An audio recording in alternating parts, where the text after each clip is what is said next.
Nah, bismillah. Assalamualaikum warahmatullahi wabarakatuh. Innal hamdalillah nahmaduhu wa nasta'inuhu wa nastaghfiruh wa na'udzu billahi min syururi anfusina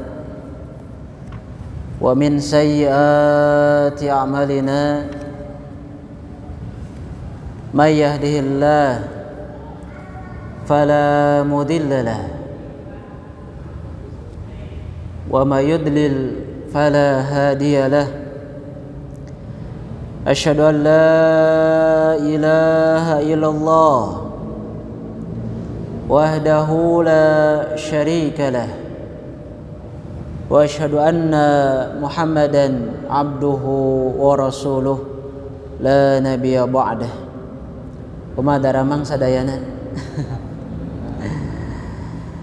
Alhamdulillah, jamaah kaum muslimin, alaibarumukumullah. Allah subhanahu wa ta'ala, segala puji hanya milik Allah,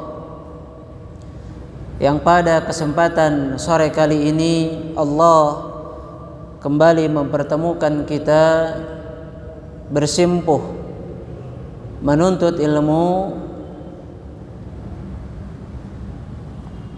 dan semoga dengannya Allah subhanahu wa ta'ala memberikan keikhlasan kepada kita,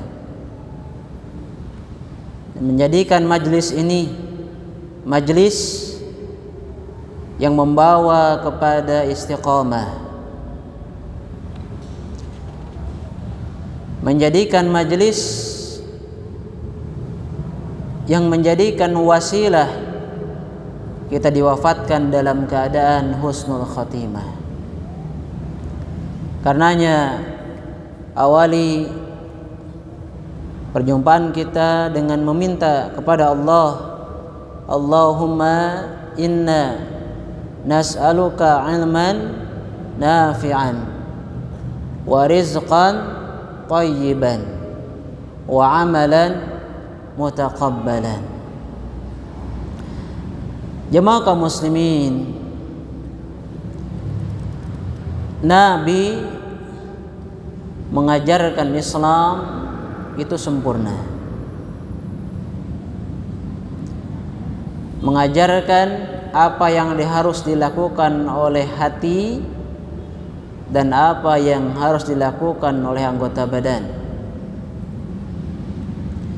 Dan sungguh jemaah kaum muslimin, kitab yang kita bahas pada perjumpaan kedua kali ini ingin menunjukkan bahwasanya kita belajar itu pada orang-orang besar, belajar pada ahlul kibar. Kata Hasan Al-Basri rahimahullah, manusia itu qisman. Manusia itu ada dua. Ada orang besar, ada orang yang kerdil. Apa itu orang besar? Orang besar adalah min ulama'i ahli sunnah wa yastaqimu bih. Orang besar adalah orang dia ahli sunnah dan istiqamah di atas. Dan ini adalah orang besar. Karenanya jemaah kaum muslimin, Nabi mengajarkan kepada kita tentang akhlak. Dan Nabi pun ditiru akhlaknya oleh para sahabat, kemudian ditiru oleh para tabi'in, kemudian gerbong selanjutnya atba'ut tabi'in dan yang lainnya. Menunjukkan apa? Menunjukkan ternyata yang namanya akhlakul karimah atau sesuatu hal yang mulia itu telah ada dan nyata adanya. Demikian pula ketika kita belajar tentang masalah adab, maka belajar adab kepada mereka yang telah terbukti adabnya menjadi perhiasan. Kata para salaf terdahulu, mereka menyebutkan kenapa wajibnya kita belajar, jamaah kaum muslimin, belajar dengan sesuatu yang telah dikenal dari ilmu dan amalnya. Kenapa? Karena itu berkaitan dengan sanad keilmuan. Al-isnad minad din. Fanzuru aman ta'khudhu dinakum. Isnad itu, sanad itu, cara belajar itu yang runtut dari guru-guru terus ke guru-guru, itu adalah dari bagian agama kita. Maka fanzuru aman ta'khudhu dinakum, maka lihatlah oleh kalian dari siapa kalian mengambil agama kalian. Din itu kalau dalam bahasa kita agama. Agama itu bahasa Sanskerta, betul tidak? A dan gama, ya. Artinya apa? Keteraturan. Karena itu keteraturan sesuatu adab bisa dikatakan dia teratur apabila memiliki barometer. Dan akhlak adalah agama. Maka masalah agama dan akhlak tidak bisa dipisahkan dalam masalah ini. Karenanya jemaah kaum muslimin, kita akan mengenal sesungguhnya kitab yang kita bahas ini itu apakah kitab tulisan orang sembarang atau bukan. Karena kita wajib belajar tadi dari orang-orang besar, dikenal keilmuannya, dikenal pula jamaah kaum muslimin keistiqomahannya di atas sunnah Nabi yang mulia sallallahu alaihi wasallam.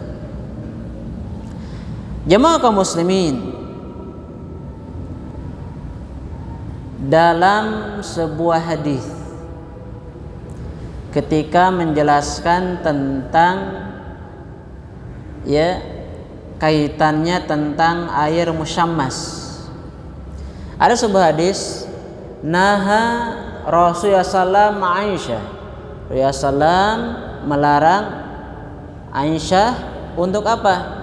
Untuk mengambil air musyammas. Kemudian Nabi mengatakan bahwa air itu yurisul baros, air itu akan mendatangkan penyakit kulit. Ada yang unik di sini dari sanad hadis tersebut. Saya ingin menyampaikan kenapa kita harus tahu, kita harus belajar dari siapa gitu. Disebutkan oleh Imam Ad-Daruqutni ketika membahas tentang masalah hadis tersebut, sanad hadisnya tadi dikatakan itu hadis Aisyah Ummul Mukminin. Berarti ketika berbicara tentang Ummul Mukminin ini termasuk siqah. Jadi Ummul Mukminin ini siqah itu dapat diambil perkataan atau ilmunya, kabarnya dapat diambil. Kemudian setelah itu masuk selanjutnya ke sanadnya Hisham bin Marwan, Hisham bin Marwan, Hisham bin Urwah, Hisham bin Urwah, putranya Urwah bin Zubair. Ini orang thiqah yang pertama, yang kedua orang thiqah pula. Sampai disebutkan tentang sanadnya dan ada akhirnya ke Khalid bin Ismail. Saya ingin menyampaikan sebuah faidah dari sini. Ini penting sekali. Ada Khalid bin Ismail. dalam kitab Rijalul Hadis, Pak, ada yang unik dari Khalid bin Ismail ini. Apa itu? Pertama, dia biasa mengambil sanad-sanad orang thiqah. Tapi untuk apa coba? Agar dipercaya perkataannya. Sedangkan dia adalah pendusta. Pendusta. Siapa nama orang tadi? Khalid bin Ismail.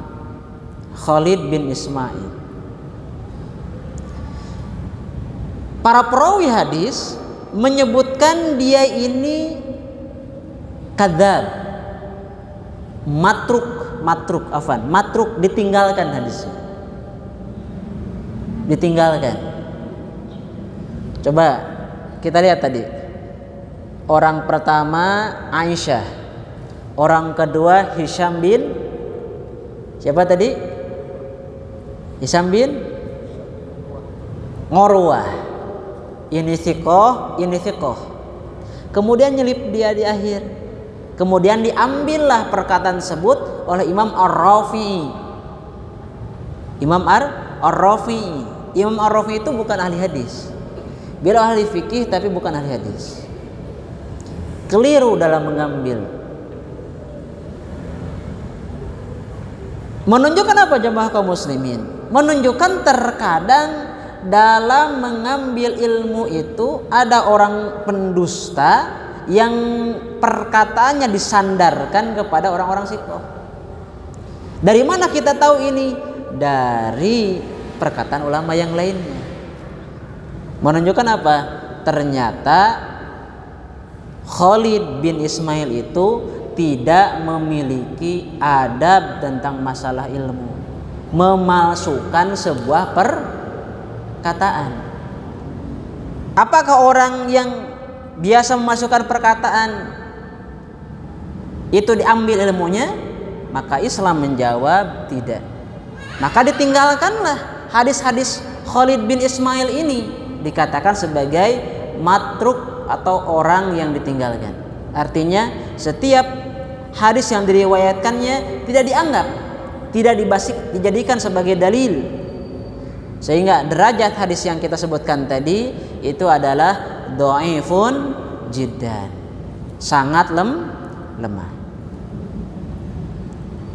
Ini pentingnya kita harus mengetahui dulu kita ini belajar dari siapa ini kitab ini.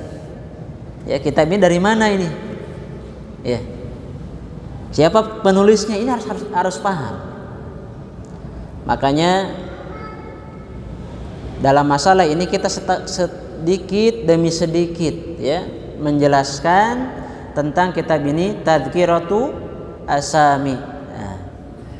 Jamaah kaum muslimin, coba ada tidak di sini yang bisa menyebutkan judul kitab yang kita bahas secara sempurna? Ada tidak? Ini ada hadiah. Ada di player kan? Ada judul kitabnya? Iya, berarti Bapak sudah berapa kali lihat? 2 bulan paling tidak. Nama kitab ini yang kita bahas, tapi harus lengkap. Ada yang bisa? Ada yang sudah bisa belum? Iya, coba. Jangan lihat ke buku kitab, tapi harus dihafal. Kemudian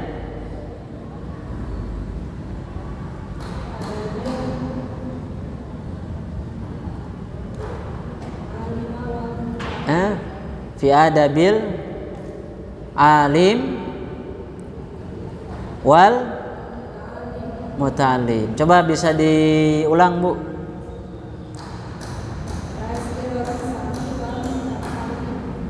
Ya. Fi adabil alim wal muta'allim. Masya Allah. Barakallahu fi. Kita kasih hadiah. Boleh dari sini 2? Nah, barakallah. Punten. Barakallah. Jadi harus tahu dulu kitabnya. Coba saya nanya ke yang sudah nikah. Bapak kalau dulu mau melamar gadis pujaan, tahu dulu namanya tidak? Pasti tahu ya. Bahkan nama lengkapnya ya. Bapaknya juga, betul tidak? Alamatnya juga. Nah, ini juga demikian. Jadi harus cinta dulu kita nih kepada kitab ini. Tadhkiratus Sami wal Mutakallim fi Adamil Alim wal Muta'allim. Cobi pamagat aya nu tiasa ngulang. Tos katalar namanya kitabna namina kumaha? Namanya teh? Ikhwan, ada yang sudah hafal belum? Coba.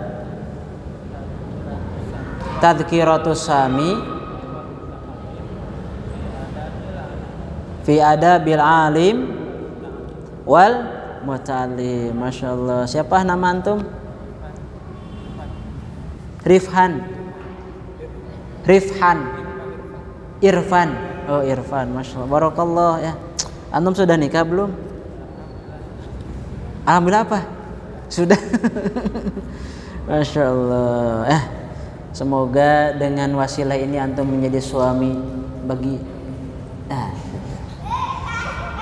saya, karena antum sudah ini ya nikah, saya ingin berbagi pengalaman sedikit Pak ya. Kita sebelum kitab ini kita bahas, ada tidak di antara antum yang pernah mungkin membayangkan bahwasanya, ini khusus para suami ya, saya kepada suami karena ini pemagat, pernah tidak antum membayangkan antum mentalkinkan istri antum? Pernah tidak bapak membayangkan bapak itu mentalkinkan istri kita, istri bapak, mungkin sama istri orang lain? Pernah tidak membayangkan? Ibu pernah nggak membayangkan kalau ibu akan mentalkinkan bapak? Itu pula yang terasa pada saya kemarin. Alhamdulillah saya punya anak lahir hari Jumat kemarin. Istri repot di rumah sakit Pak, sudah ditalkin,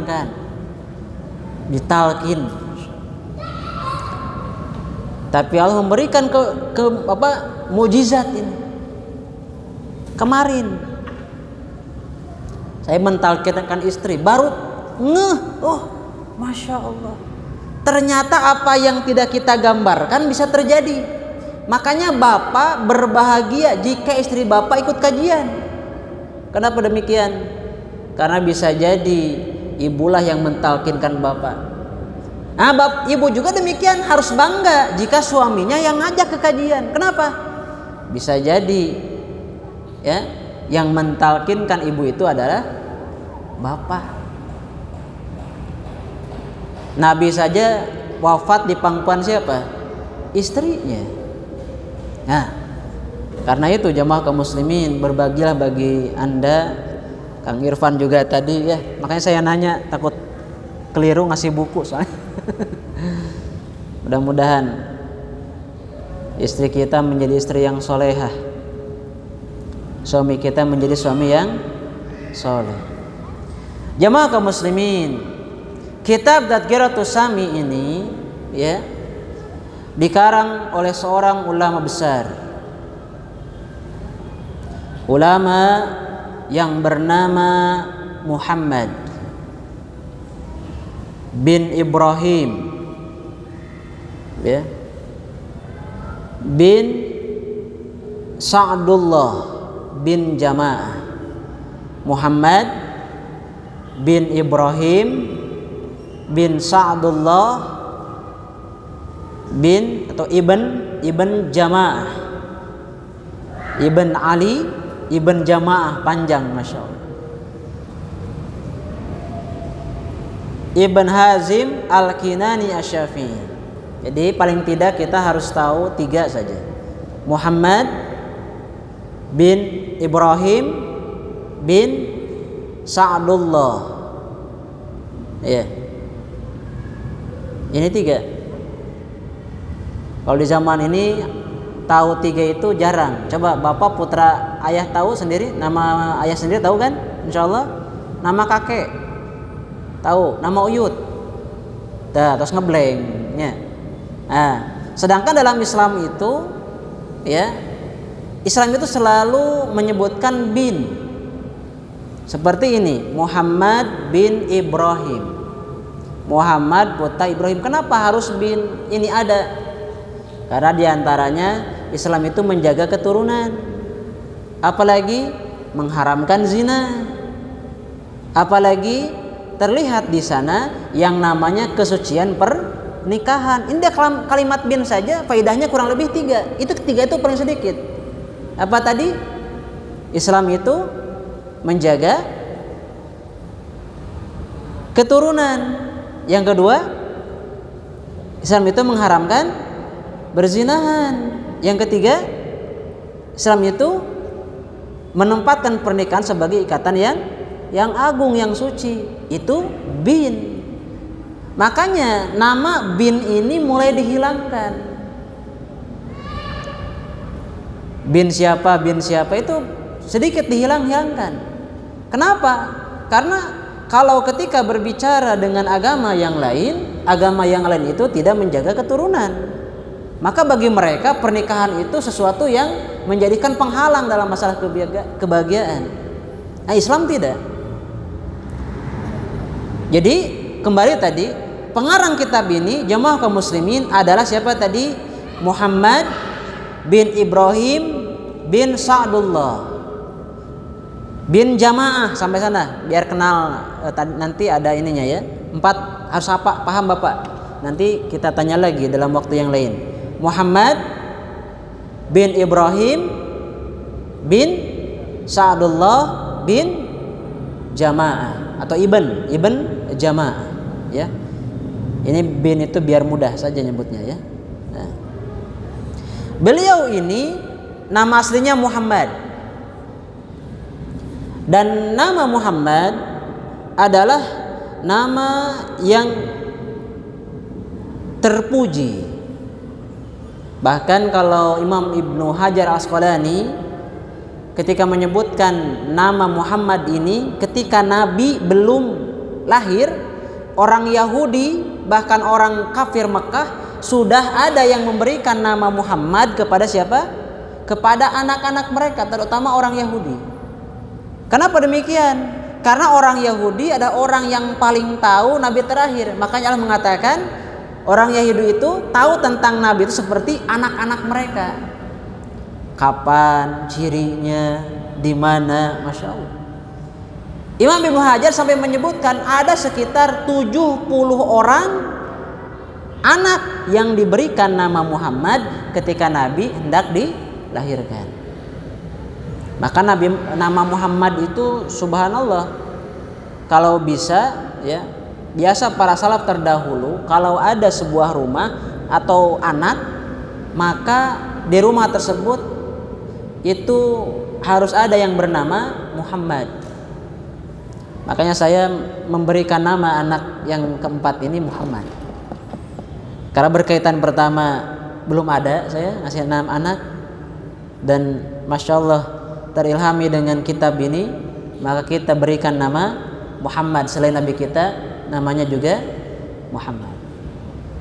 Dalam ilmu hadis ada yang namanya, ya, itu sanad yang berkaitan dengan sanad Muhammadiyah. Muhammadiyah ini adalah yang perawinya itu namanya Muhammad semua. Perawinya namanya Muhammad. Musalsal, istilahnya musalsal Muhammadiyah, atau ada juga yang musalsalnya Abdullah. Kalau orang Sunda mah, Bapak pernah mendengar tidak? Ada kumpulan Asep sedunia. Ya. Dalam ilmu hadis yang namanya sanad itu ada yang namanya Muhammad semua yang meriwayatkannya. Nah, maka itu memiliki keistimewaan. Sehingga kalau ada orang yang meriwayatkan hadis tersebut misalkan, ya. Itu maka kalau pengen masuk ke dalam sanad itu, maka harus tambahkan namanya di depannya yakni Muhammad. Nah, ini keistimewaan nama Muhammad. Ya. Maka jamaah kaum muslimin, imam atau penulis kitab Tadhkiratus Sami ini memiliki mazhab dalam masalah fikih adalah mazhab Syafi'i, ya, mazhab Imam Syafi'i. Dan ini ma'ruf di zaman dulu, ya, seseorang ulama dinisbatkan pada sebuah mazhab fikih, itu ma'ruf. Jadi bukan merupakan sebuah aib apabila seorang ulama itu dikatakan sebagai mazhab tertentu, bukan merupakan sebuah aib itu. Makanya dalam sebuah kitab kan atau banyak-banyak kitab ujung Asy-Syafi'i, Al-Hanafi, Hambali itu biasa. Jadi bukan sebuah aib. Karena yang kaitannya dengan mazhab fikih ibarat madrasah. Mungkin di sini di ujung burung ini ada berapa madrasah. Maka setiap madrasah itu mengeluarkan alumnus, betul tidak? Atau mahad, pesantren misalkan. Mahad ini mah seperti ini. Oh, itu metode. Nah, ini juga sama seperti mazhab itu adalah seperti madrasah. Maka tidak heran kalau di setiap mazhab itu ada istilah tentang masalah para ulamanya. Ada ulama muhakkik mazhab, ada ulama mazhab, ada yang namanya apa? Ada yang namanya imam mazhab. Maka tiga istilah ini jangan tertukar. Nah, Imam Ibnu Jamaah ini termasuk ulama mazhab. Jadi dalam mazhab itu beda-beda ya. Sekali lagi, dalam sebuah mazhab fikih yang saya bahas ini mazhab fikih. Kalau mazhab akidah itu ahli sunnah wal jamaah. Dalam mazhab fikih biasanya ya, itu ulama itu dibedakan. Ada ulama mazhab, ada ulama muhakkik, ada imam mazhab. Contoh, Imam Asy-Syafi'i itu dikatakan sebagai imam mazhab. Imam ini Muhammad atau yang dikenal dalam kitab ini namanya Imam Ibnu Jamaah. Maka ini dikatakan beliau ulama mazhab dalam Syafi'i. Imam Ar-Rafi'i termasuk ulama mazhab. Imam Asy-Syirbini yang menulis Al-Iqna dalam syarah Abu Syuja itu ulama mazhab. Sedangkan ulama muhakkik adalah ulama yang mereka termasuk ke dalam peneliti dan mengeluarkan istimbat tentang mana qaul yang mu'tamad pada mazhabnya. Qaul mu'tamad. Apa contohnya dalam mazhab Imam Syafi'i? Ini harus paham, harus tahu. Yang saya sebutkan dua saja, nggak usah banyak. Yang pertama adalah Imam An-Nawawi rahimahullah.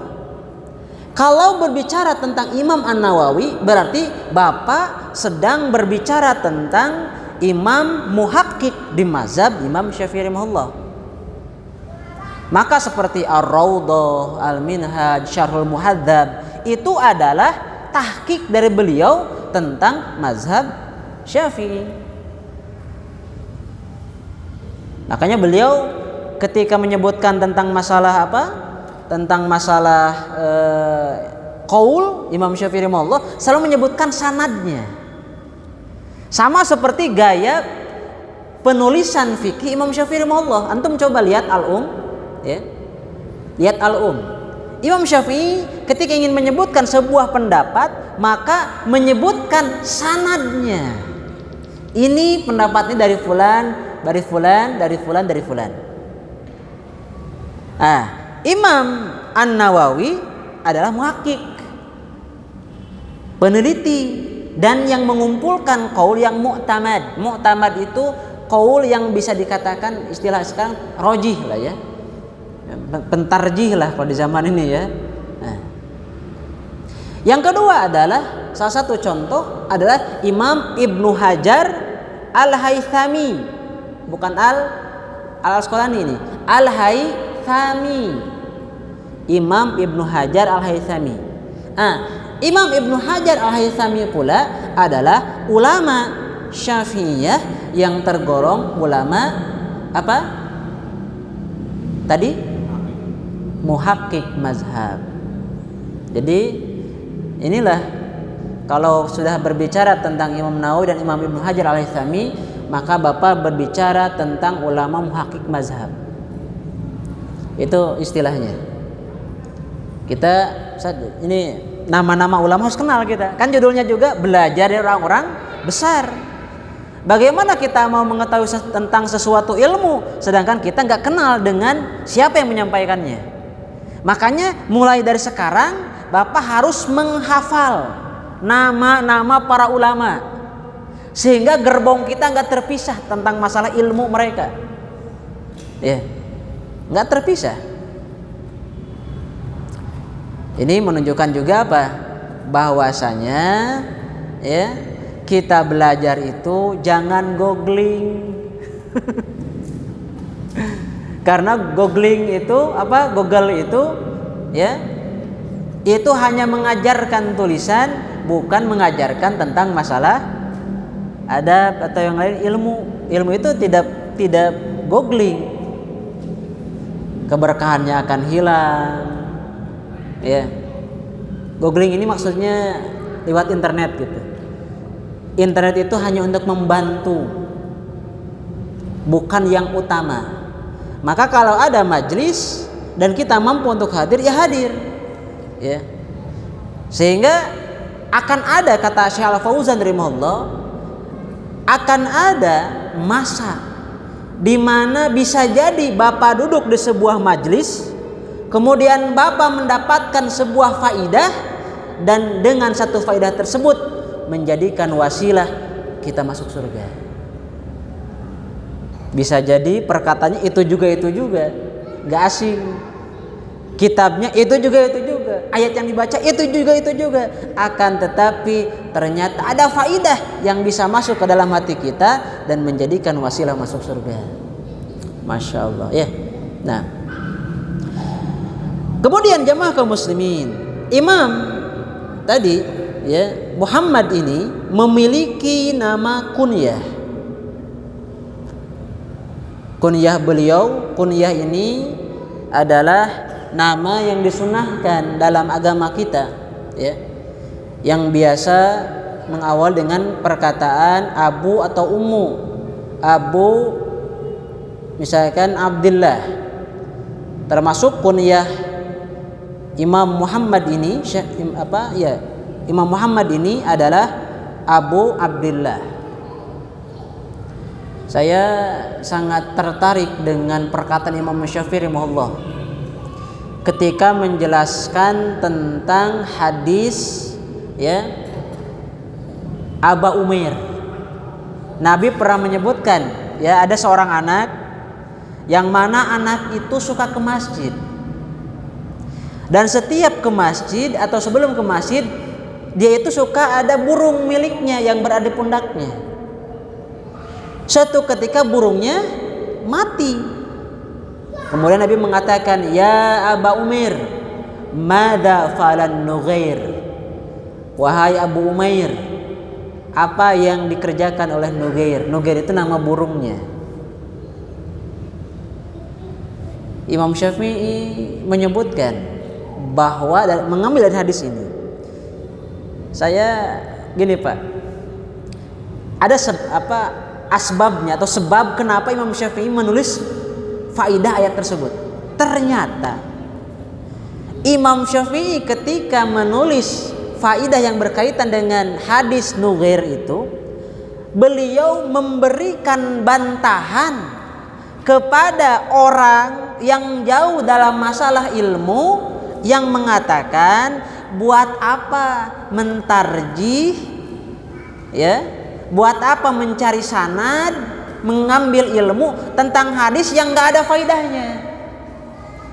Jadi ada orang yang dangkal ilmunya yang mengatakan hadis itu nggak ada faidahnya, diriwayatkan segala gitu. Kalau bahasa kitanya gitu, diriwayatkan segala dalam masalah agama itu nggak ada faidahnya. Maka Imam Syafi'i rahimahullah dengan kezuhudan beliau, ya, dengan kesungguhan beliau sampai menulis, kalau saya tidak salah hafalan, ada sekitar 86 faidah yang ditulis oleh Imam Syafi'i rahimahullah dari hadis ya Aba Umair madza falan nughair, sebagai bantahan terhadap ada orang Mu'tazilah yang mengatakan buat apa repot-repot ngurusin hadis yang seperti itu mah bukan hadis, nggak usah dimasukin ke dalam bab agama. Biasanya orang Mu'tazilah yang kayak gitu. Imam Syafi'i buat tulisan dalam satu malam, Pak. Sanadnya beliau pelajari, keluarkan, dan lahirlah 86 faidah yang dituliskan oleh Imam Syafi'i rahimahullah dalam hadis tersebut. Subhanallah. Ternyata sesuatu apabila dilihat oleh orang yang ahlinya itu akan bermanfaat. Ya betul tidak? Coba contoh mudah. Ada misalkan, ya, ada apa ya? Kunci Inggris. Kalau kunci Inggris ini disimpan atau dimiliki orang yang bukan tukang, paling untuk apa? Mukul, apalagi. Tapi kalau di tangan tukang, dia bisa serbaguna. Bahkan dari kunci Inggris ini bisa menghasilkan uang, betul tidak? Dia kerja di orang sekali apa berapa kali, terus menerus. Tapi kalau di orang yang bukan ahlinya, mungkin di gudang disimpan. Menunjukkan apa? Terkadang ilmu itu seseorang dia memiliki ilmu tersebut, tapi dia tidak tahu fungsinya apa. Seperti tadi ada hadis Aba Umair maksudnya, kemudian diterima oleh orang yang tidak memiliki ilmu. Nah, naonan dia.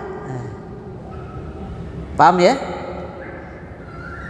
Menunjukkan apa?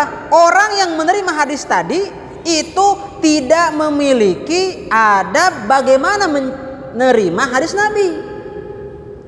Sedangkan Imam Ahmad rahimahullah jamaah kaum muslimin mengelilingi dunia ini sebanyak 2 kali hanya untuk mencari hadis. Bahkan dalam perjalanan, sebagian perjalanan Imam Ahmad nggak mendapatkan satu hadis pun, masya Allah. Bahkan bukan hanya Imam Ahmad, banyak imam-imam yang melakukan perjalanan panjang dari Syam ke Mekah, dari Mekah ke masya Allah ke Palestina, ternyata tidak mendapatkan satu hadis pun. Ini orang yang sudah tahu satu hadis, akan tetapi dia hadis ini tidak bermanfaat bagi dirinya. Subhanallah. Makanya tadi saya mengawali agar Bapak ingat, ketika kita duduk di majelis ilmu, ini harus menjadi ilmu yang bermanfaat ini. Kita duduk ini. Ya. Kemudian jamaah kaum muslimin, tadi kita katakan bahwasanya Ibnu Jamaah, penulis ini namanya siapa tadi? Muhammad. Kunyahnya Abu Abdillah. Kunyahnya. Dan beliau memiliki lakob itu gelaran. Badruddin. Badr itu apa? Bulan purnama. Din itu agama. Ya, jadi bulannya agama ini jelas cahaya, berarti memberikan cahaya di tengah kegelapan. Maka istilahnya Badruddin. Ini memiliki lakob Badruddin. Dan para ulama memiliki lakob-lakob yang lain. Contoh Imam Syafi'i rahimahullah memiliki laqab Nasiru Sunnah. Imam Syafi'i memiliki laqab Nasiru Sunnah, orang yang mati-matian membela sunnah Nabi yang mulia SAW. Mati-matian. Dari mana ini beliau mendapatkan kunyah ini? Ketika beliau berada di mana? Di Kufah. Karena banyak orang yang menyepelekan tentang ilmu hadis ketika itu, sampai Imam Syafi'i malah ditertawakan ketika membawa pena. Kalau dulu mah pena teh kan tinta gitu kan diancelomkeun gitu ya. Antara pena, antara alat untuk nulis dan tintanya itu kan misah dulu mah. Betul ya? Ketika dimasukkan ke dalam baju berbekas tintanya, maka Imam Syafi'i rahimahullah itu ditertawakan karena membawa pena dan karena membawa tinta. Berarti kalau kita masih menertawakan orang ini, hati-hati. Ada orang nyatet tertawain, jangan. Bapak kedah kabita ya. Harus bawa pena, harus bawa buku untuk menulis. Untuk apa? Tadi Imam Syafi'i saja sederajat imam membawa pena, membawa buku untuk menulis. Bahkan Imam Syafi'i mengumpulkan kertas-kertas bekas dari makanan orang, bekas kertas untuk menuliskan hadis. Dan ini kebiasaan orang-orang besar, melihat apapun jadi manfaat. Nah, kita lanjutkan jamaah kaum muslimin. Kemudian Imam Muhammad bin Ibrahim ini memiliki atau lebih dikenal dengan kakek yang keempatnya atau silsilah nasab yang keempat tadi. Karena kita katakan Muhammad tadi bin Ibrahim bin Sa'dullah bin Jamaah. Beliau dikenal dengan kakeknya, kakek yang keempatnya. Ya, bukan kakek yang keempat atau apa? Uyutnya kalau bahasa kita ya, uyutnya. Kenapa demikian? Sama seperti bagaimana Nabi ya. Nabi pernah mengatakan ya dalam sebuah riwayat, ana ibni Abdul Muttalib. Ya, ana ibni Abdul Muttalib. Ana ibnu Abdul Muttalib ibni. Ana ibnu Abdul Muttalib. Kata Nabi, saya adalah anak Abdul Muttalib. Ini Nabi pernah mengatakan demikian. Saya tanya, ayah Nabi atau Nabi kita namanya siapa? Muhammad. Ayahnya Abdullah. Kakeknya Abdul Muttalib. Kenapa Nabi mengatakan saya anak Abdul Muttalib? Sedangkan Nabi itu adalah ayahnya siapa tadi? Abdullah. Nah, penisbatan yang seperti ini biasa dilakukan. Kenapa demikian? Karena disandarkan dengan orang yang dikenal oleh orang banyak. Misalkan seperti ini. Bapak memiliki kakek yang dulunya adalah seorang kepala desa. Maka bapak bisa mengatakan, saya ini anak kepala desa. Boleh? Boleh. Padahal itu kakek kita.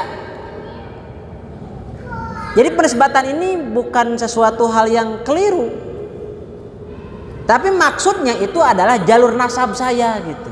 Itu adalah keturunan saya. Nenek moyang saya. Itu boleh. Di Arab juga demikian. Termasuk Nabi tadi. Ya, Nabi pernah mengatakan ana ibnu Abdul Muttalib. Jadi lengkapnya seperti ini. Ana nabiyun la kadhib, ana ibni Abdul Muttalib. Gitu. Ana nabiyun la kadhib, ana ibnu Abdul Muttalib. Itu perkataan Nabi lengkapnya seperti demikian. Saya adalah seorang nabi, kata Nabi. Dan saya tidak berbohong. Dan saya bukan seorang pendusta. Kemudian saya ini adalah anak Abdul Muthalib. Berarti kalau kita mengatakan oh Nabi dusta, kan ayahnya itu adalah Abdullah, kok ini ke kakeknya? Makanya tadi perkataan ana nabiyun la kadhib, ana ibnu Abdul Muthalib. Ini kebiasaan. Maksudnya kebiasaan orang Arab demikian. Termasuk di kita juga, saya rasa ini biasa. Ya, kebiasaan uruf. Ini biasa. Bukan merupakan sebuah kedustaan. Makanya Syekh Muhammad ini lebih dikenal dengan sebutan Ibnu Jamaah, putranya Ibnu Jamaah.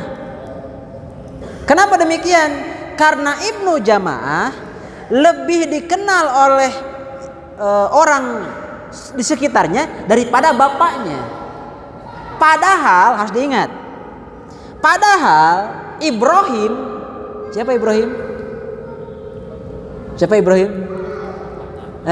Bapaknya. Ini kaitan dengan ini. Ibrahim itu kan bapaknya. Bapaknya itu adalah ayahnya Syekh Muhammad. Bapaknya ini adalah seorang ulama. Jadi bapaknya Syekh Muhammad ini adalah seorang ulama. Oh ternyata ya, kalau misalkan ya jamaah kaum muslimin, ternyata kesolehan itu bisa jadi karena didikan orang tua. Dan harus dipahami kenapa bapak bisa duduk saat ini di majelis ini. Kenapa coba? Bisa jadi ada sebuah kesolehan, benih-benih kesolehan yang diajarkan oleh orang tua kita dulu, sehingga bapak Allah tundukkan hatinya untuk duduk di majelis ilmu. Makanya jamaah kaum muslimin, jangan pernah bosan untuk mendoakan orang tua.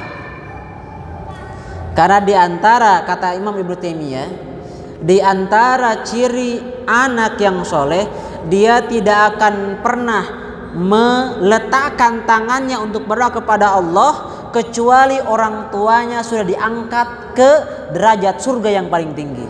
Surga apa? Surga Firdaus. Masya Allah. Ini harus diingat ya. Makanya Rabbana hablana min azwajina wa dzurriyyatina qurrata a'yun waj'al muttaqina imama. Itu doa ketika kita memiliki keturunan, kalau dan meminta keturunan. Kalau untuk orang tua, Allahumma firli wali daya warhamhuma kama rabbayani shaghira. Bahkan Imam Ahmad sampai mengatakan demikian, Pak. Andaikan seseorang tidak mendoakan orang tuanya pada satu hari, maka pada hari tersebut dia termasuk orang durhaka. Coba Bapak hari ini sudah mendoakan orang tua? Mumpung belum terbenam matahari. Meskipun perkataan ini ada sedikit ini ya, apa namanya, perlu dibahas juga. Tapi saya sampaikan ini keutamaan. Ya. Kemudian jamaah kaum muslimin, ya. Ibnu Jamaah ini atau penulis, ya, ini memiliki nasab sebuah qabilah adalah Kinanah. Qabilahnya apa? Kinanah. Makanya dikatakan tadi Al-Kinani, berarti Kinanah. Qabilahnya Kinanah. Seperti misalkan puntennya ada di Jawa Barat, Masena Sunda misalkan Asundawi, itu qabilah. Atau misalkan yang bapak di Jawa, padahal ini juga Jawa ya, Jawa Barat. Mungkin suku Jawa, maka itu Al-Jawi, itu nggak jadi masalah. Bukan berarti menjadikan ajaran jahiliyah kembali munculkan, bukan. Ini untuk menisbatan penghormatan. Karena kalau kita pula membaca tentang masail jahiliyah dalam kitab Masail Jahiliyah, pengarang menyebutkan di antara poinnya adalah penyakit jahiliyah di antaranya berbangga dengan qabilah yang mengantarkan kepada ta'assub qabilah. Ini keliru. Mau dilihat benar atau tidak, misalkan lagi di Panyabaan kita ya, kita lagi di Panyabaan, kemudian ada orang sama satu suku dengan kita, qadarullah, oh sebenarnya orang ini tuh dalam posisi keliru, salah. Oh karena satu darah kita bela mati-matian, maka itu adalah dikatakan sebagai jahiliyah, perbuatan jahiliyah. Kemudian jamaah kaum muslimin, ahli barakallahu ya. Imam Ibnu Jamaah lahir pada petang hari Jumat. Hari Jumat. Sore hari. Pada hari Jumat. Dan beliau ini ya, ini sebenarnya periwayatan tentang biografi Ibnu Jamaah itu sedikit. Yang paling ya detail terdapat pada kitab Al-Minhal Rawi fi Mukhtasiril Ulumil Hadisi An-Nabawi. Dalam kitab itu lebih agak panjang daripada yang lain. Jadi Imam Ibnu Jamaah ini jarang orang yang membahas biografinya, bahkan hampir dikatakan hilang biografinya. Tidak seperti Imam Nawawi ya misalkan, atau Imam Al-Haythami, itu banyak. Kalau beliau itu sedikit yang menyebutkan tentang biografinya. Makanya tadi jamaah kaum muslimin ya, nuskhoh yang paling sikoh dalam masalah ini adalah dalam masalah kitab Al-Minhalur Rawi fi Mukhtasar Ulumil Hadis Nabawi. Ini yang paling lengkap menurut saya ya. Nah,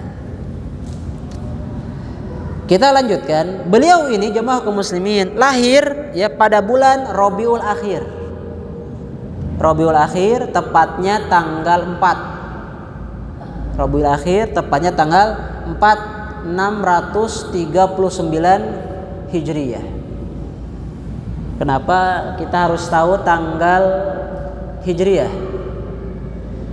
Biar tahu siapa yang lebih awal lahir, siapa yang lebih akhir lahir. Saya sangat mungkin ini pelajaran bagi kita.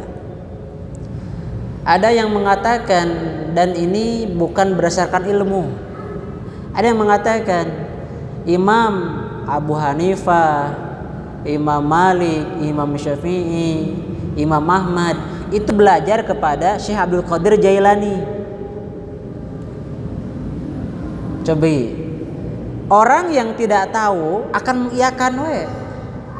Tapi coba kalau Bapak lihat siapa yang duluan lahir, kapan wafatnya, kapan ininya, itu akan terlihat jelas.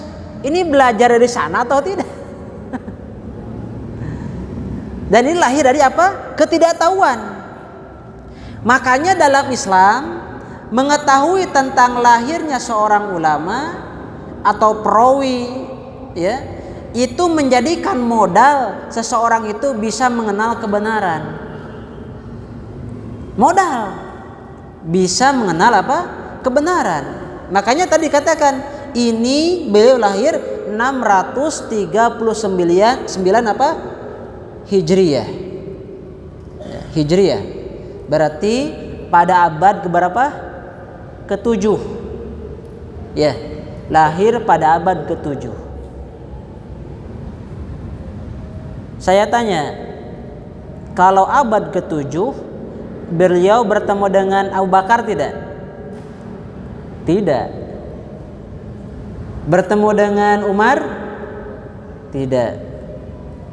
Bertemu dengan siapa? Imam Malik? Tidak. Bertemu dengan Imam Syafi'i? Tidak. Bertemu dengan Imam Ahmad? Tidak pula. Berarti jauh. Betul ya? Jauh kan ya? Betul ya? Jauh, abad ke-7. Abad ke-7 ini beliau lahir. Dan beliau ini jamaah kaum muslimin dilahirkan di keluarga yang tadi karena bapaknya seorang ulama ya. Bapaknya seorang ulama, maka di rumahnya beliau diajarkan tentang masalah agama sejak dini. Tapi jangan dianggap kalau ingin anak soleh kita harus jadi ulama, tidak. Kalau kita ingin anak soleh, maka ikuti metode para ulama dalam mengajar kepada anak-anak. Saya mendapatkan sebuah fenomena ya. Utamanya misalkan di Garut, karena abi di LPTQ tingkat kecamatan, sehingga masuk ke kabupaten. Ada fenomena unik. Bapakna tukang ngarit domba. Sadar ustad acan, bahkan masuk Quran barelol. Ibuna biasa tukangnya orang kampung, tukang ngarambet buburuh. Tapi murang kalihnya dia bisa menjadi apa? Coba, menjadi seorang hafid Quran. Hafid Quran, masya Allah. Apa yang dilakukan oleh bapak ini jemaah kaum muslimin? Ketika kecil di bumi ada kan teu aya TV. Dengan terbata-bata bapakna sok nalkinkeun apa? Talaki ya. Nalakikeun naon? Quran. Bari jeung tajwid nama pas-pasan we. Disempurnakan oleh ustad di bimbingannya gitu. Kalau udah gede baru dilepasin.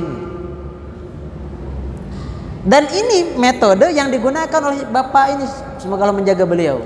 Anaknya sudah hafid, masya Allah. Hafid dalam usia dini, usia SMA. Usia SMA Pak. Tukang ngarit, nama-nama. Tapi gitu, karena di rumahnya tidak ada TV, ketika ini langsung ngaji sama beliau. Diulangi, misalkan wassama'i dzatil buruj, anaknya ngikutin wassama'i dzatil buruj, ikutin sampai bobo satu ayat. Udah hafal, ikutin, pas mau bobo bapakna meninggal karena Quran, bapakna mah licik. Bapakna mah teu apal Quran, bapakna meninggal karena Quran gitu. Ngan ngajarkeun satu ayat dan jadilah dia anak seorang hafid. Bapaknya bukan hafiz.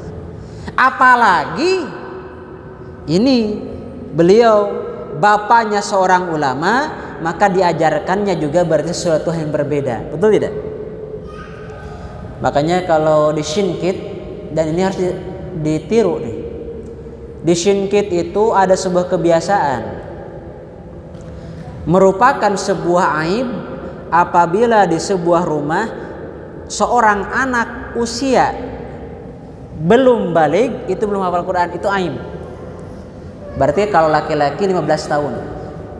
Kalau 15 tahun seorang anak laki-laki di sebuah rumah belum hafid, maka anak itu menjadi aib. Makanya di Shinkit banyak anak yang di bawah 15 tahun sudah hafal Quran. Di bawah 15 tahun. Dulu di jajaran Pasundan ini ya Tatar Sunda itu ada kebiasaan dulu seorang anak itu akan dia bisa membaca Quran setelah diajari oleh bapak dan ibunya, betul tidak? Dulu itu ada kebiasaan seperti itu. Jadi kalau anak belum bisa baca Quran itu belum dikeluarkan untuk belajar kepada orang lain. Kalau dulu mah. Kenapa sekarang ada metode yang lain? Metode Iqra, metode naon tina nol. Da bapana teu ngajarkeun Quran ke anakna. Jadi di sekolah teh memang nol pisan. Menunjukkan apa? Kesadaran orang tua yang sudah berkurang. Nah, makanya Syekh Muhammad ini jamaah kaum muslimin. Syekh Muhammad ini ya dilahirkan di bawah keluarga yang agamis. Dan di sanalah beliau mengetahui tentang usul-usul tentang masalah fikih. Sehingga ketika seseorang dia terbiasa dengan masalah fikih, terbentuklah pola cara berpikir. Dan jadilah beliau kelak Ibnu Jama'ah ini menjadi seorang qadhi. Qadhi itu apa? Seorang hakim. Di dalam menulis atau kita membaca tentang masalah sirah para ulama, yang menjadi qadhi itu sedikit, Pak. Tidak semua ulama menjadi qadhi. Qadhi itu apa? Hakim agung negara. Hakim agung negara. Mungkin di Indonesia itu Mahkamah Agung ya. Bukan ya, Mahkamah Agung lah istilahnya. Jadi Mahkamah Agung itu adalah seorang ulama besar. Mungkin kalau di Saudi itu seperti Syekh Al-Fauzan. Ya. Nah, ya. Itu qadhi itu jarang. Karena qadhi itu dari ulama.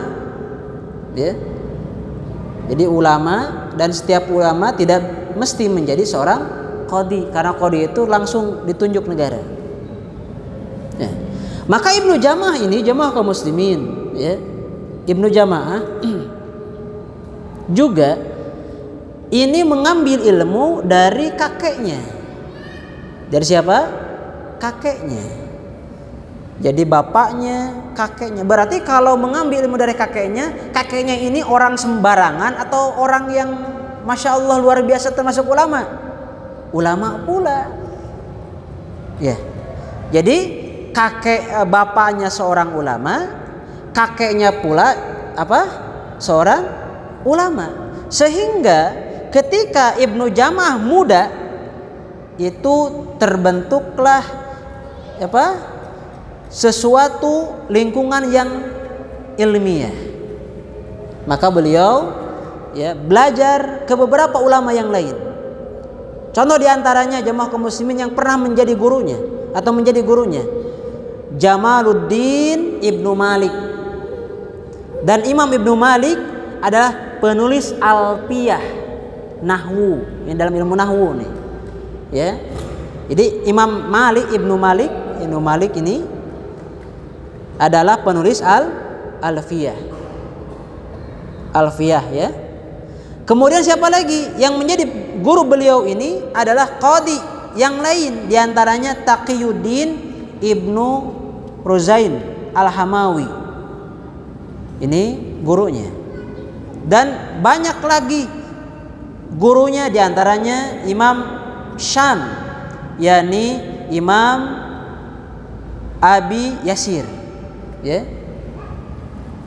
Nah, banyak guru-guru beliau. Nah, saya melihat ada sebuah nuskhoh yang menyebutkan bahwa Imam Ibnu Jama'ah itu memiliki murid, yang diantara murid Imam Ibnu Jama'ah itu adalah Imam Az-Zahabi dan Imam Ibnu Katsir. Subhanallah ya. Jadi Imam Ibnu Katsir ternyata belajar kepada Imam Ibnu Jama'ah. Imam Az-Zahabi juga demikian, belajar kepada Imam Ibnu Jama'ah. Pantesan ya, Masya Allah, Imam Ibnu Katsir, Imam Ibnu Jama'ah, Imam Az-Zahabi memiliki banyak guru selain kepada Imam Ibnu Taimiyah. Kan Imam Ibnu Katsir itu belajar kepada Imam Ibnu Taimiyah. Berarti bisa jadi ini sezaman dengan Imam Ibnu Taimiyah. Dan beliau ini jemaah kaum muslimin wafat pada tahun 675 Hijriah. Ya. Wafat pada 675 Hijriah.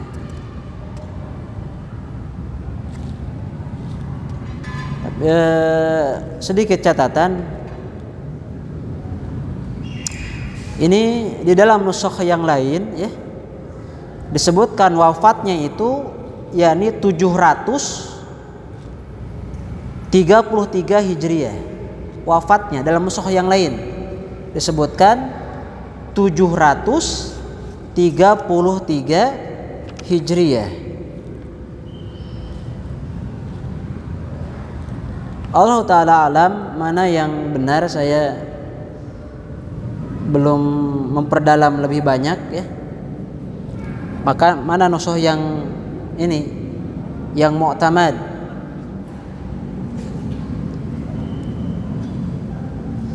Karena dalam Al-Minhal itu disebutkan wafatnya 733 Hijriah. Allah Ta'ala alam. Nah, kemudian jamaah kaum muslimin, kita lanjutkan ya. Imam Ibnu Jamaah ini ya, Imam Ibnu Jamaah beliau ya memiliki usia yang panjang tadi. Usianya kan panjang.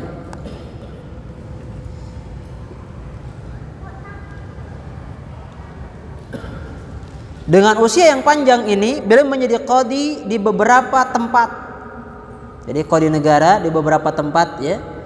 Di Damaskus, di Qahirah yakni Mesir, di Syam. Dan ini kebiasaan para ulama atau kebiasaan negara, menempatkan qadhi itu pada tempat-tempat tertentu. Dan beliau pernah di Qahirah ya, berarti di Mesir, di Syam, di Damaskus.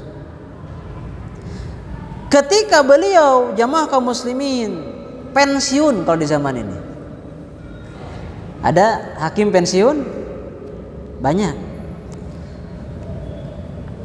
beliau tidak menjadi seperti yang lain. Beliau hanya menginginkan satu hal kepada negara. Apa itu?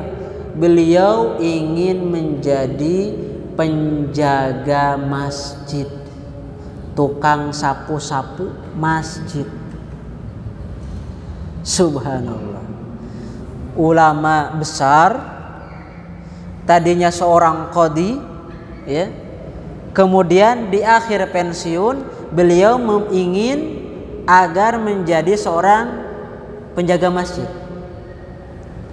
Makanya Bapak harus memiliki cita-cita seperti ini. Kalau istilah lagi nama jadi James Bond.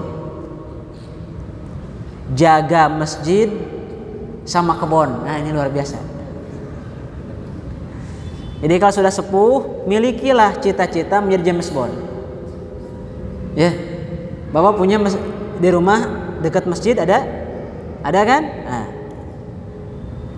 harus menjadi penjaga masjid. Punya kebun? Punya kebun, Mbak? Punya sawah?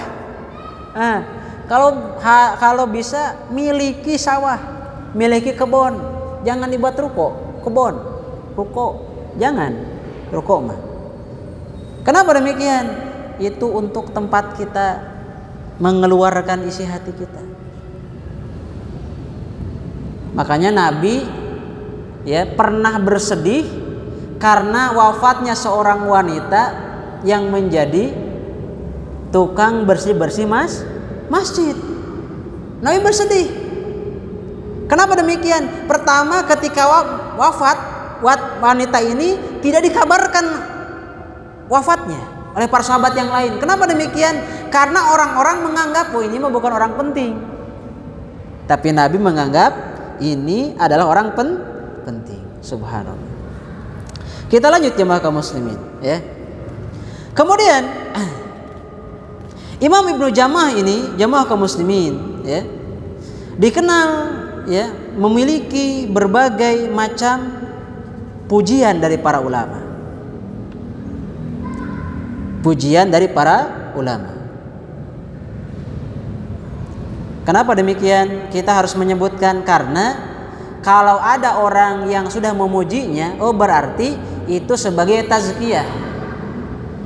Tazkiyah itu rekomendasi kita ini belajar dari orang tersebut. Maka ketika kita belajar, itu harus memiliki tazkiyah. Kita belajarnya kepada siapa? Oh, dari ustadz ini. Oh, masya Allah nih. Tazkiyahnya dari ustadz siapa? Dari ustadz ini. Nah, kita harus tahu. Karena orang alim itu akan diketahui keilmuannya oleh orang alim. Ini orang ini pengetahuan sampai mana sih? Sehingga kadar keilmuan seseorang tidak bisa diketahui oleh orang jahil. Kenapa demikian?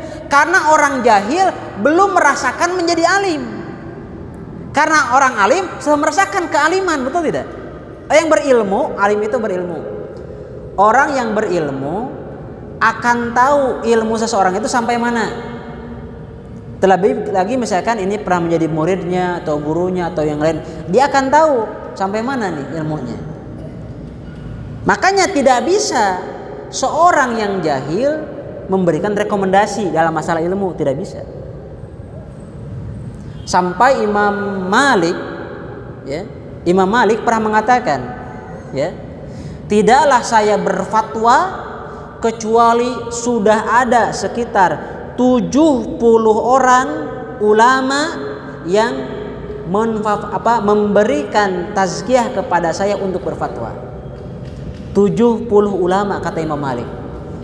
Coba Imam Malik kurang apa coba? Hadisnya sudah banyak. Makanya Imam Malik ketika ditanya jemaah kaum muslimin, ada yang bertanya kepada Imam Malik. Seseorang datang dari jauh, kemudian kepada Imam Malik bertanya, "Wah Imam, kami harus mengambil ilmu dari siapa? Apakah dari semua orang yang berada di masjid ini?" Sedangkan Imam Malik itu adalah imamnya Darul Hijrah. Di mana? Darul Hijrah itu di mana? Di Madinah. Kan Nabi itu hijrah ke Madinah. Jadi Masjid Nabawi itu dikatakan sebagai Masjid Darul Hijrah, orang yang berhijrah ke Madinah. Imam Malik itu berada di Madinah. Maka Imam Malik malah ditanya, "Wah Imam, kami harus mengambil ilmu dari siapa? Apakah setiap orang yang datang masuk ke Masjid Nabawi kami ambil semua ilmunya?" Apa yang dikatakan Imam siapa? Imam Malik. La tas'aluhum, kata beliau. Jangan engkau sekali-kali bertanya kepada mereka. Kenapa? Fa innahum laisa min ahliha. Sesungguhnya tidak semua yang datang ke masjid itu adalah ahli ilmu. Jadi jangan bertanya kepada setiap orang yang datang ke masjid. Mungkin mereka ahli ibadah, tapi bukan ahli ilmu. Paham ya? Nah, jadi kita bertanya tentang masalah agama bukan ke ahli ibadah, tapi harus ke ahli ilmu. Kenapa bukan ke ahli ibadah? Kan bisa jadi dia mungkin getol na ibadah nama, tapi masalah ilmu nama masih keneh kirang. Tapi kalau yang ada pada dua-duanya, misalkan ya ahli ibadah, ya ahli ilmu, maka itu lebih baik. Seperti bagaimana Imam Malik atau Imam Ahmad atau imam yang lainnya. Allahu ta'ala alam. Imam As-Subki jamaah kaum muslimin menyebutkan di dalam kitab Tabaqat Asy-Syafi'iyah Al-Kubra, beliau menyebutkan tentang Imam Ibnu Jamaah, muhandisun faqih. Beliau adalah seorang ahli hadis yang faqih. Makanya pantas orang yang faqih itu akan tahu apa yang tidak tahu dalam masalah adab yang tersembunyi. Ada adab-adab yang terkadang kita ini nggak mudeng gitu. Itu termasuk adab dalam masalah menuntut ilmu.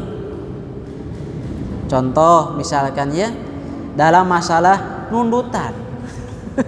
Eta nundutan teh punten aya naon adabna. Ya.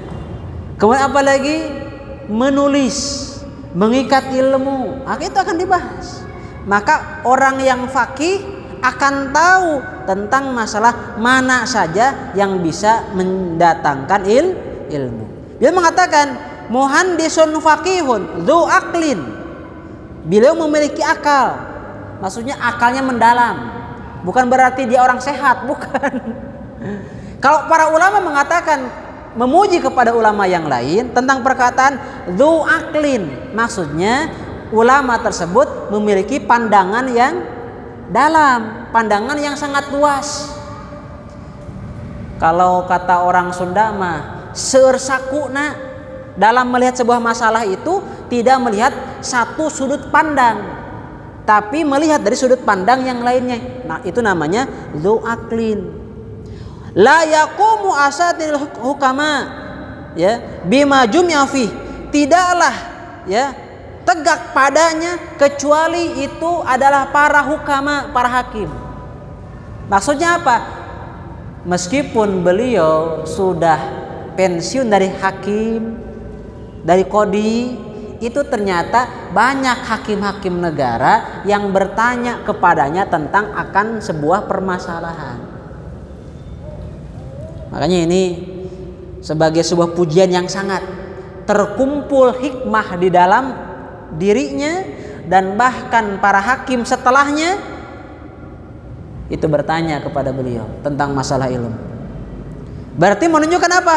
Beliau ini orang yang tegak di atas ilmu. Demikian pula jamaah kaum muslimin, disebutkan pula oleh Imam As-Safadi, ya, di dalam kitab Al-Wafi bil Wafayat, beliau menyebutkan kana qawiyal musyarakah fi ulumil hadis wal fiqh wal usul wa tafsir.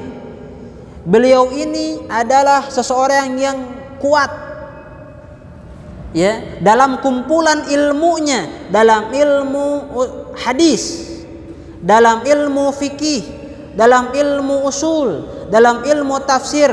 Khotiban tama syakal. Khotiban ini beliau maksud khotib mampu menyampaikan sesuatu kepada orang lain dan orang lain itu mudah paham. Itu namanya khotib. Maksudnya, jadi kalau antum berbicara, bapak itu bicara panjang, tapi orang nggak paham apa yang bapak bicarakan. Ada yang kayak gini? Bicaranya panjang, panjang lebar, tapi orang nggak paham. Ini orang ini bicara apa sih? Nah, berarti itu tidak termasuk kepada istilah khotib, tidak balagh. Makanya para nabi memiliki sifat sidik, amanah, patonah, tabligh. Tabligh itu termasuk ini. Ketika berbicara mampu dipahami oleh orang lain. Ya. Nah, Imam Ibnu Jamaah memiliki ini. Ketika berbicara, orang yang mendengar itu paham dan gampang paham. Dza ta'abbudin, dan beliau seorang yang ahli ibadah. Seorang ulama, ia pula siapa? Ahli ibadah. Dan ini jamaah kaum muslimin alaihi warahmatullah, sebagian ya dari kisah atau riwayat yang berkaitan dengan Imam Ibnu Jamaah untuk memastikan dan meyakinkan kita dari siapa kita belajar adab ini, apakah dari orang biasa atau orang yang dikenal di zamannya akan keilmuan dan hikmah, dan kita mengetahui ternyata beliau memiliki keluasan ilmu dan memiliki keluasan hati untuk beribadah kepada Allah Subhanahu wa ta'ala. Saya kemarin Pak, terakhir hari Sabtu kemarin, bukan kemarin ini, kalau kemarin diliburkan karena saya di rumah sakit. Itu saya ngadain daurah sholat di Garut, yang daftar 200 orang. Kita cancel sebagian, terus 200 seperti di cancel itu karena udah pokoknya mah itu udah kebanyakan, karena kan panitia repot nyiapin apa-apa. Belajar dari zuhur sampai jam 9 malam, zuhur, dan masya Allah antusiasnya luar biasa Pak. Nggak pulang itu, paling 1-2 yang pulang, masya Allah. Yang hadir itu yang daftar kan 200, yang datang itu hampir 250 orang, udah kerepotan gitu. Dengan prakteknya, dengan masya Allah subhanallah. Ini keberkahan bagi semua ya. Makanya mungkin nanti saya ingin ajarkan mungkin di waktu selain kajian, tapi apakah tentang masalah sholat, apakah tentang pengurusan jenazah, ya khusus, tapi itu siap praktek. Kalau sholat siap nonggeng gitu, siap nonggeng kalau jenazah siap dibungkus agar kita benar-benar tahu tentang masalah agama kita. Allah Ta'ala alam. Mungkin sampai di sini tidak ada pertanyaan lagi, sudah melebihi waktu. Saya rasa cukup, dan ada evaluasi untuk pekan depan, bulan udah masuk Ramadan berarti ya? Udah ya? Bulan Syawal kelamaan berarti. Ya udah. Tapi yang jelas ini karena di-share di media sosial, saya rasa Bapak bisa murojaah ya. Mungkin bahasan kitab ini sebenarnya sudah banyak, tapi ada 1-2 faidah yang bisa Bapak tangkap, dan saya berharap bisa menambahkan istiqomah. Demikian, subhanaka Allahumma rabbana bihamdik asyhadu astaghfiruka wa atubu ilaik. Assalamualaikum warahmatullahi wabarakatuh.